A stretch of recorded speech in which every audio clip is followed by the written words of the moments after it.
Yan, sumainyo ang kapayapaan ng Diyos. Muli sa awat tulong ng Diyos ay may panibago na naman tayong episode at nagbabalik ang special episode yata ito. Hindi ko alam kung ano itatawag sapagkat ngayon lang tayo nagbalik. At para hindi na tayo magtagal, gaya ng ating pinagpapaunang sabihin bago tayo makapagpasimula sa ating programa, yung si Kapatid Dadigat, nandito rin si Kapatid Namago, at kumpleto tayo dito sa studio, ano bang purpose ng ang dating landas? Unang-una, marami kasing nagsasabi, kayabangan lang daw ito, kahambugan lang daw ito, sinisira daw natin ang imahe ng Iglesia Katolika dahil sa apologetikong ginagawa natin at dahil sa episode ng ang dating landas, unang-unang hindi ho. Bakit? Dahil ang isang santos na mismo natin ang nagsabi na hindi ako karapat dapat tawaging Katoliko kung hindi ko kayang ipagtanggol ang aking pananampalataya. Dahil kung ang pakikipagdiskusyon, yun ang makakasira sa reputasyon, sa imahe ng simbahang Katoliko, bakit mismo ang puno natin o founder nating ating Panginoon Hesukristo nakipagdiskusyon? Pinuna niya yung mga skribat pariseyo. Katunayan, basahin natin sa 23:15 ng Mateo, sa aba ninyo, mga skribat pariseyo, mga paimbabaw. Hindi ako pwedeng sumigaw kasi sumasakit yung ugat ko sa ulo. Tuloy natin. Sapagkat inyong nililibot ang dagat at lupa upang makahanap ninyong mga kakampi. At kung siya'y magkagayon, ay ginagawa niyo siyang makaibayong anak pa ng impyerno kaysa inyong sarili. Sundan natin ang logic na itong mga pumuna sa atin, hindi na lang natin papangalanan, bagamat sila ay bantay sa syudad, para umiwas daw sa kaguluhan kuno, samantalang wala naman tayong ginagawang masama, tumutupad lang tayo sa ating tungkulin, pinupuna tayo, mas mabuting hindi na lang natin sila i-mention. Kaya ang tanong ko sa inyo kung nanonood kayo, tatlo yun kung nanonood kayo, kung ang pakikipagdiskusyon o pagsaway na may kabagsikan ang sisira sa imahe ng Iglesia Katolika, bakit mismo si Kristo nakipagdiskusyon sa mga iskriba at pariseyo? At hindi lang si Kristo, kundi ang mga apostol.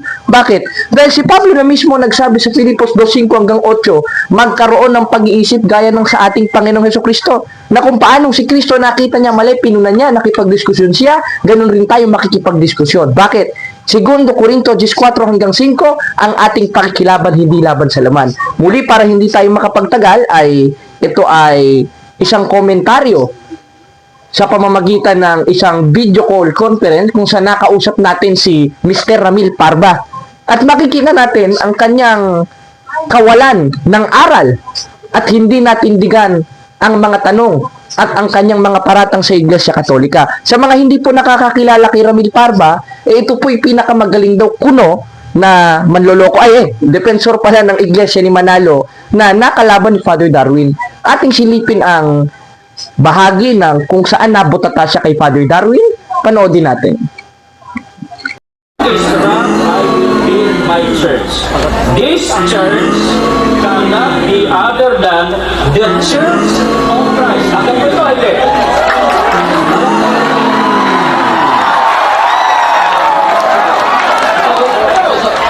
One minute. Ang Mr. Moderator, no, ang mga yun, ibalik ang pasubok. Kaya ko na dito ba dito? Ano yun?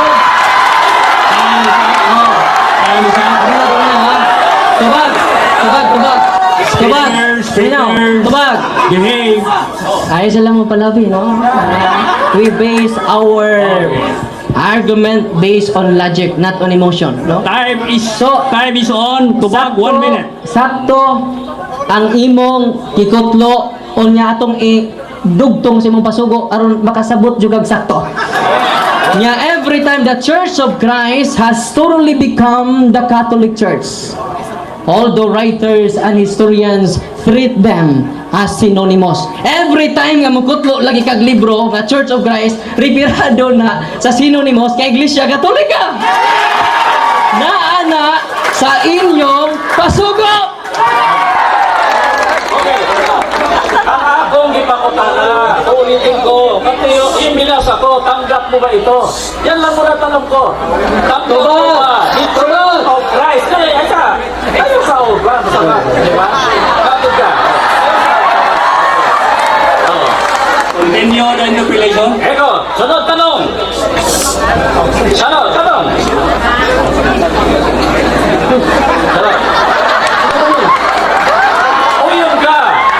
Sangayon ka, Santiago 2:7, nga ang mga alagad tinawag sa pangalan ni Kristo. Tanggap mo yun? Niya sa inyong pasugo nga not name.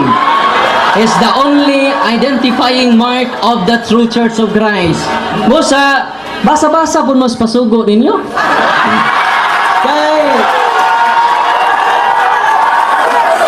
Kay mauro ni maghatag ninyo katinawan. O nya, wa pa ko man. Ako 1 minute god, no? Nga akong gipamatud-an, wa pa jud siya nagpaabot jud ko. Kadaghan man sa libro, wa na gamit ron kung di siya makahatag nako litra por litra. Na si Kristo'y nagkutukod sa Iglesia Katolika. Mao na nga ligon kayo kababarog. Unya kontra sa opinion lang. All opinions are equal with the absence of evidence. All opinions are equal. Patas ra ang tanang opinion kung wa kay gigunitang ebidensya. Wa pa magkakahatag og ebidensya. Nagpaabot ko. Iguwas na. Okay. Sumaya. Yan, at ating napanood, butata. Talagang nasampal ng aral. Yan talaga sinasabi sa 2 Korinto 4 hanggang 5 eh. Na yung sandata ng mga apostol na hindi laban sa laman, hindi siya nakapuntos kay Father Darwin eh. Tanong sa atin ba, nakapuntos si Ramil Parba? Panoodin natin ang naging pag-uusap natin at pakinggan niyong mabuti kung paano umiwas sa tanong at paano napatunayan mismo ni Ramil Parba na siya ay hindi tunay na Kristiyano sa pamamagitan ng pagkabutata, pinagpawisan eh. Paano pinagpawisan? Kahit hindi ko nakikita yung mukha niya sa call, talagang pinagpawisan nito sapagkat matarantana. Sapagkat sunod-sunod ang ating tanong, sunod-sunod ang sampal sa kanya nung aral na ikaliligtas na sinasabi ni Pablo sa 15:2 ng unang Korinto. Ating panoorin ang naging usapan namin netong ministro na magaling daw kuno na nakalaban at nabutata ni Father Darwin sa Loon, Bohol. Panoodin natin ang aming pag-uusap. Pwedeng magtanong, Karamil? Oh, ano tanong? Di ba sabi mo, kasi napanood ko dun sa debate, walang Iglesia Katolika Apostolika Romana sa Biblia. Tinatanggap niyo po ba to, Karamil? Teka, hindi ako dapat mag-ano ngayon. Hindi, kasi po, kung tunay kayong Kristiyano, 3:15 ng unang Pedro, handa dapat kayo sa pagsagot.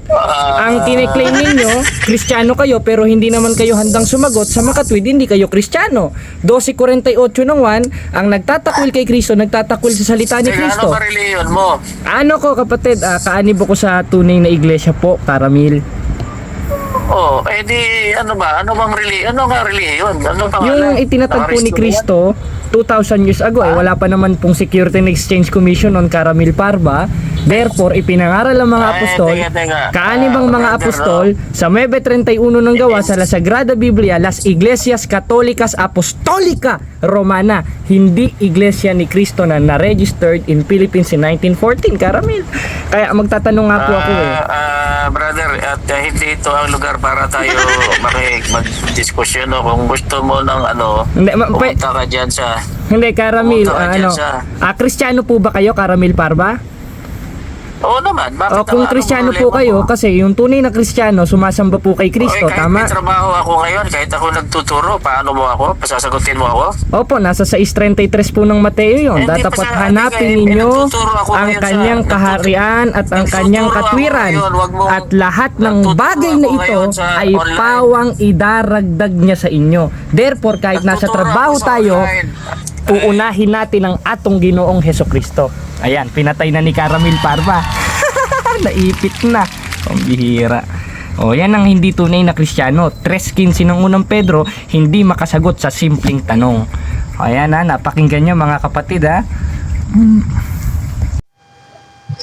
At yan, ating napanood, talagang pinatunayan niya lang gaya ng ating pinagpaunang sabihin kanina na siya ay hindi talaga tunay na Kristiyano. Kasi unang-una nagtatanong ako, sabi daw nagtatrabaho daw siya. Ngayon, ano ba yung trabaho niya? Hindi ba't siya ministro ng Iglesia ni Cristo ni Manalo? Pero niya 3:15 ng unang Pedro, hindi sa inyo itinuro ng sugo ninyo? Noong 1914? At hanggang ngayon na si Kaedong Manalo, hindi pa rin itinuro sa inyong 3:15 ng unang Pedro? Na ang tunay na mananamba kay Kristo, basahin natin sa 3:15 ng unang Pedro, ganito ang ating mababasa. Na inyong sambahin si Kristong Panginoon, na inyong buong puso, na handa kayo sa pagsagot. Tanong, nung tinanong ko si Ramil Parba, handa pa siya sa pagsagot? Hindi nga siya nakasagot Biruin mo, tinanong ako, saan ka ba kaanib? Sabi ko, aba, sa tunay na iglesia. At yung iglesia na yon, hindi inirehistro sa Security and Exchange Commission. Dahil nung panahon ng ating Panginoon Kristo, wala pa naman Security and Exchange Commission noon. At according sa history, yun ang Roman Catholic Church. Na ano? Na naitayo nung 1st century at ayon sa Greuler Encyclopedia sa volume 16 sa pahina 200, the history of the Roman Catholic Church began upper room in Jerusalem almost 2,000 years ago. Ang nakalagay, about 120 persons were gathered there. The church described to be the society that Jesus Christ found. Kaya yung iglesia na yon, na naitayo nang wala pang Security and Exchange Commission, yun ang Iglesia Katolika. Na itinayo ni Kristo na hindi pananaigan ng Hades. Ibig sabihin, kahit anong taon, kahit anong bansa, hindi magigiba yung iglesyang itinayo niya. Dahil si Kristo nga mismo nagtayo eh. Inutos sa kanya ng Diyos eh. Bakit? 12:49 ng 1, sapagkat ako'y hindi nagsasalita ng mula sa aking sarili, kundi ang Ama na nagsugo sa akin, siyang naguutos kung anong aking sasabihin at kung anong aking sasalitain. Therefore, lahat ng lumalabas sa bibig ni Kristo galing mismo dun sa Diyos, na siyang Ama na nagsugo sa kanya ayon sa 4:4 ng Galacia. Sapagkat isinugo ng Diyos, ayon kay Pablo, ang kanyang anak na ipinanganak ng isang babae. Ibig sabihin, yung nagsugo sa kanya na yun ang Ama na nasa langit nung panahon na yon, sapagkat yung tunay na Diyos sa 5:20 ng unang 1 naparito at yun si Kristo at iisa sila ng Ama, yun ang nag-utos sa kanya. Aba, sinungaling ba ang Ama? 1:2 ng Tito. Sa pag-asa ng buhay na walang hanggan na ipinangako ng Diyos na hindi makapagsisinungaling. Kaya ang Diyos hindi makapagsisinungaling yun. At yun ang sinabi niya sa ating Panginoon Kristo. Kaya ang sinabi niya sa 16:18 ng Mateo, kahit pintuan ng Hades, hindi pananaigan ang simbahan na itinayo niya. Therefore, that is existed in 1st, 2nd, 3rd, 4th hanggang sa 2025. Tanong, kailan ba sila lumitaw? Kailan ba lumitaw ang iglesia ni Manalo? Basahin natin dito sa isang aklat ni Douglas. Nandito yon. Makibalasa, kapatid na JB, yung kay Douglas M. Ayan, hindi. I-ano natin dyan. Ayan, itong aklat na ito. Basahin natin yung aklat mismo sa aklat ng mga nagsusuri. Talagang maganda ito dahil utos naman ito eh. Unang Thessalonica 5:21-22. Subukin yung lahat ng bagay. Ngayon, sasabihin ng mga ministro, bakit official doctrine nyo ba ito? Official doctrine ba yan na Iglesia ni Cristo? Hindi. Pero ito ang isa sa mga sinabi ng mga taong nagsusuri na sumunod lang sa 4:1 ng unang 1 patungkol sa inyong iglesia at sinong nagtayo. Basahin natin. Ang sabi dito sa pahina 776, noong 1978, ang Pilipinas ay gumawa ng sarili nitong kulto. Cool. Talaga? Malamig talaga. Kulto. Higit sa lahat, ang Iglesia ni Cristo o Church of Christ na itinatag noong 1914. Sino nagtatag? Ni Felix Manalo. Abay, paano magiging yan ang tinutukoy sa 16:18 ng Mateo? Samantalang naitayo yon 1st century. Saan naitayo? Sa Jerusalem. At kaya ng binasa natin sa Greuler Encyclopedia, walang ibang iglesyang naitayo sa Jerusalem 2,000 years ago, which is 1st century, kundi ang Catholic Church, and that society was Jesus Christ found. At inaamin naman ang pasugo nila yun eh. Basahin natin sa 1988 ng pasugo na inaamin mismo ng kanilang mga ministro na ang tunay na iglesia ni Kristo ay ang Iglesia Katolika. Basahin natin ito. Ayan. Even the secular history shows a direct time link between the Catholic Church and the Apostle, leading to the conclusion that the true Church of Christ is the Catholic Church. Bay, napakalinaw. Nasa pahina 6. Napasugo na mismo nila umaamin, kasaysayan na mismo nila umaamin na yung iglesyang itinayo sa Jerusalem, which is naitayo ng 1st century, kagaya ng nasa 16:18 ng Mateo, ay ang Iglesia Katolika. Bakit? Dahil yan ang official doctrine ng simbahan eh. Catechism of the Catholic Church 8:11, this is the true soul, that the true Church of Christ is the Catholic Church. Inaamin na mismo ng pasugo nila. At talagang good boy pala itong mga nag-imprenta nito, no? Siguro ang nag-imprenta niyan si yung namatay na Yung ibinuro dun sa Quezon na dagsa-dagsang mga iglesia ni Manalo yung pumunta. Yes, Eranyo ba yon? Yung natakot ba kay Soriano? Yung hinamon ni Soriano, tanda ko yun, napanood ko yun ang mga bumira naman, itong sila Ramil Parba. At si Ramil Parba naman, kahihiyan ngayon ang nangyari sa kanya. Sapagkat nung 2017, nakipagdebate siya sa ating bagitong pari na si Father Darwin, nabutata. Ngayon, ako naman ang humarap sa kanya, may naisagot ba? Wala. Yan ang tanda na yan mga yan ay panay dakdak lang, walang gawa. 3:18 ng una ay talagang magagalit dito si Apostol Juan. Anong sabi? Huwag kayong iibig ng salita, ni ng di laman kundi ng gawat katotohanan. Ano bang trabaho niya? Hindi ba't ministro siya? Ano ba tungkulin ng ministro?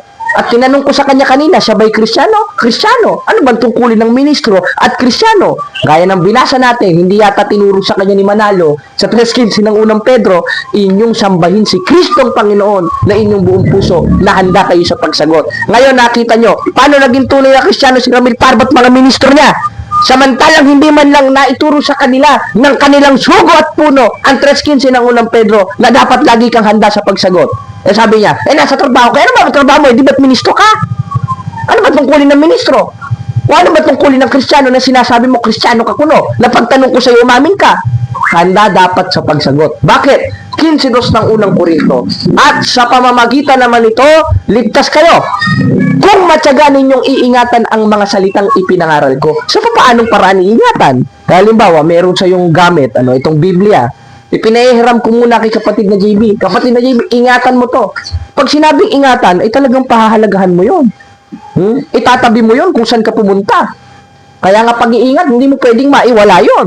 Gaya ng kaligtasan. Dahil may possibility iwala yan Ikalawang 1:18. Kaya palpak talagang itong mga Baptist na ito Pero hindi yan ang tema natin, mga kababayan.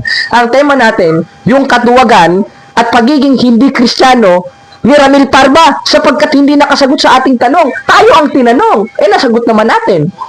Bakit? Dahil yung tunay na iglesia ni Cristo sa Biblia, sa 16:16 ng Roma, in King James Version, Churches of Christ, dahil panahon pa lang ng mga apostoles nangalat na. Kaya meron sa Korinto, 1:1 hanggang 2 ng unang Korinto, si Pablo na tinawag na maging apostol ni Jesucristo sa kalooban ng Diyos at ni Sostenes sa ating kapatid sa iglesia ng Diyos na nasa Korinto. Meron na sa Roma, 1:7 ng Roma. Sa lahat ninyong mga nasa Roma, iniibig ng Diyos, tinawag na mga banal. Tinubos na ng dugo, 20:28 ng Gawa. Kaya ang sabi sa 9:31 ng Gawa, yung mga iglesia ni Kristo na yon o yung mga iglesia ng Diyos, tinatawag na Ecclesian Kataholos sa Greek. Means universal o nanangalat, means Catholic Church. Kaya ang sabi sa Sagrada Biblia, basahin natin mga kababayan, Las Iglesias Católicas Apostolica Romana. Pakita natin kapatid na JB dito sa screen. Ayan, napakalinaw. Inimprenta ko pa. Anong nakalagay? Las Iglesia Católica Apostolica Romana. Kala ko ba ang Biblia originated in Greek? Bakit sa Latin kayo nagbabase? Tama. Bakit? Dahil itong Latin na ito, ang pinagkuhanan nito, yung original translation sa Greek. Na Na Ecclesian Kataholos. Means universal na ang kahulugan ay Catholic o nangalat. Ayan, nasa Greek interlineal. Anong nakalagay? Ecclesian Kataholos. Kaya walang masama kung gagamit ka ng Latin, kung ang original na pinagbatayan ay yung original na translation ng Biblia in Greek. Dahil ang Biblia ay transliterated, originated in Greek, Aramaic, in Hebrew, in New Testament. Ano pinagbatayan natin? Yung Greek, na ang nakalagay Ecclesian Kataholos. Bakit Iglesia Katolika, hindi Iglesia ng Diyos, hindi Iglesia ni Kristo? Kaya nga nangalat Dahil bas matindi kung ikay lalabas sa pangalan ni Kristo. Dahil unang-una, sulpot ka nga, na-registered ka nung 1914, 1980s, lumabas ka sa pangalan ni Kristo. Baka ikaw na yung kinatuparan ng 24:5 ng Mateo. Basahin natin. Sapagkat maraming magsisipar rito sa aking pangalan. Tanong mga kababayan, ano bang iglesia na naitatag sa Pilipinas at hindi lang basta sa Pilipinas, kundi sa buong sanglibutan ang tinatawag sa pangalan ni Kristo? Hindi ba't napakadami? Kaya yun ang sinasabi ni Kristong mag-ingat tayo. Bakit? Sa 24, maraming magsisiparin itong bula ang Kristo at bula ang propeta. At isa na sa kinatuparan niyan, si Manalo. At yung peke niyang Kristo at yung peke niyang iglesia na ayon sa referensya nating binasa ay kulto sa demonyo, maka-impyerno dahil kontra sa aral ni Kristo, automatically na antikristo ayon mismo sa 12:48 ng 1. Ngayon, isa pa sa pinupunan nila, mga kapatid, mga kababayan, ang nag-imbento daw ng pangalang Iglesia Katolika ay si Ignacio. Kaya daw ang founder ng Iglesia Katolika ay si Ignacio. Mali! Tama! Si Saint Ignatius ang nag-invented ng pangalang Katoliko. Pero tanong, saan niya binatay yon? Binatay niya yon sa Mebe 31 ng gawa na sa orihinal na Grego ay Ecclesian Kataholos, means universal. Ngayon, ano ba si Ignacio? Obispo. Ano ba tungkulin ng obispo ayon sa Biblia o sa tunay na iglesia? Sa 20:28 ng gawa, ganito ang ating mababasa. Ingatan ninyong inyong sarili lahat ng kabilang sakawan na kayo naman na magiginawang obispo upang pakanin ang iglesyang sa Diyos. Ibig sabihin, ang tungkulin pala ng obispo ay yung pakanin ang iglesyang sa Diyos. Sa papaanong paraan? 22:1 ng Kawikaan, ganito ang ating mababasa. Huwag kayong iibig ng salita ni nandilaman kundi ng gawat katotohanan. At sa 22:1 ng Kawikaan, kasi ang unang binasa natin, 3:18 ng unang 1, ay ganito. Basahin natin. Ang mabuting pangalan ay maiging piliin. Kaya yun pala ang tungkulin ng obispo Sa 3:18 ng 1, huwag iibig ng salita ni nandilaman kundi ng gawat katotohanan. At sa 20:28 ng gawa, ang karapatan ng mga obispo, gaya ni San Ignacio, pakanin ng kawan. Sa papaanong paraan? Huwag iibig ng salita ni nandilaman kundi ng gawat katotohanan. At sa 22:1 ng Kawikaan, ang mabuting pangalan ay maiging biliin. Bakit? Dahil ang simbahang Katoliko lang naman, o yung tunay na iglesia ni Kristo o mga iglesia ni Kristong nangalat, ayon sa Biblia, ang binigyan ni Kristo ng otorisasyon. Na ano? 16:19 ng Mateo, anumang ipahintulot mo sa lupa, ay ipapahintulot sa langit. Kaya yung mga iglesyang kontra na pangalan ng ang iglesia ni Kristo na Iglesia Katolika, walang otorisasyon doon. Wala si Kristo doon sapagkat hindi si Kristo nagtatak sa kanila kundi mismong mga founder nila na mga mukhang pera. Bakit? Dahil kung tatag ka ni Kristo, may otorisasyon ng iglesia mo dahil nananahan sa atin si Kristo. At yun mismo ang sinabi ni Kristo sa 16:19 ng Mateo, na anumang ipahintulot mo sa lupa, ay ipapahintulot rin sa langit.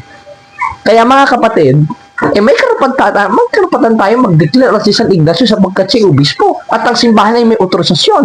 At isa sa uri ng pagpapanukala dito sa lupa, sa 22:1 ng Kawikaan, yung pumili ng mabuting pangalan. Kaya kung idineclare at inimbento ni San Ignacio ang pangalang Iglesia Katolika dito sa lupa, ngayon ang Iglesia Katolika na kinaaniban niya bilang obispo ay may otorisasyon, idineclare ba sa langit o hindi? Idineclare. At hindi naman siya basta-basta magdideklara nang wala sa Biblia. Dahil inisip niya mabuti yon. Sinuri niya mabuti yon. Bakit? 34:16 ng Isayas, inyong saliksikin sa aklat ng Panginoon. At hindi naman basta-basta magdedeklara ang isang obispo nang hindi niya pinag-iisipan. Kaya nga obispo May otorisasyon Maski yung simbahang inaaniban niya Tapos ito naman mga walang yung protestante na ito'y kukontra. Sinasabi nila, balahin mo ang itinayo ni Kristo Iglesia Katolika. O sige, paglabasa ko, talo ka na. Tapos na diskusyon. Uwi ka na. Magkape ka na sa inyo. Pag hindi ko nabasa, pagpapapugot ako ng ulo. Di ba? Ganun yun Tanong, meron ba tayong nabasa? Yung iglesia ng Diyos o iglesia ni Kristo kung saan kaani ba mga apostoles sa 3:15 ng unang Timoteo, 1:1 hanggang 2 ng unang Korinto, 20:28 ng gawa, 16:16 ng Roma, na ang sabi sa 16:16 ng Roma, mga iglesia ni Kristo o sa King James Version, Churches of Christ, nangalat. Kaya ang sabi sa 28:19 ng Mateo, yumaon sa bawat bansa.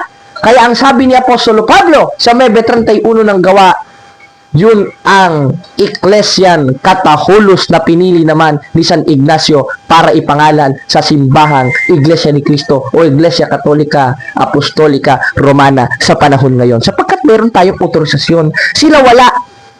Kaya ito mga sola scriptura Samantalang mga apostol, di naman sola scriptura Dahil ang foundation and pillar of truth, 3:15 of 1 Timothy is the church, not the Bible. Dahil nangaral ng mga apostol, wala pa namang Biblia. Dahil na-compile ng Biblia yung year 405 AD ni Pope Damasus and Saint Jerome. Kaya mga kapatid, kayo na bahala, magsusuri pa ba tayo sa iglesia na yan? Yung ngayon alam na natin ang aral ay bulok. Lalo na itong si Ramil Parba, na hindi man lang makasagot sa ating tanong, kundi bagpus pinatay pa. Ano naman kung nasa trabaho ka? Tungkulin mo yun kasi ministro ka yun ang trabaho mo maliban na lang kung may sideline ka, ano ba sideline mo? Di ba? Ganun lang naman yun, mga kababayan, mga kapatid. Kaya magsuri tayo. Gaya ng sinasabi sa 4.1 ng unang 1. Ngayon, kung alam na natin yung bulok nilang aral, kaya nga nang sinabi ko kaninang pinagkaon ako, huwag nyo nang suriin. Baka mahawa pa tayo ng may itim na budhi nila. 15:33 ng unang Korinto. Huwag kayong padaya, ang masamang kasama sumisira ng magandang ugali. Kaya, muli mga kapatid, wala na tayong maraming oras, kayo na lang bahala magsuri. At ipagtanggol natin at magkaisa tayo gaya ng nasa 4.5 ng Epeso na isang Panginoon, isang pananampalataya at isang bautismo. Kaya magkaisa tayo sa pananampalataya, makipagbaka tayo at huwag tayong titigil sa paglilingkod sa simbahan. Kaya muli mga kapatid, mga kababayan, wala na tayong maraming oras, hanggang dito na lang po.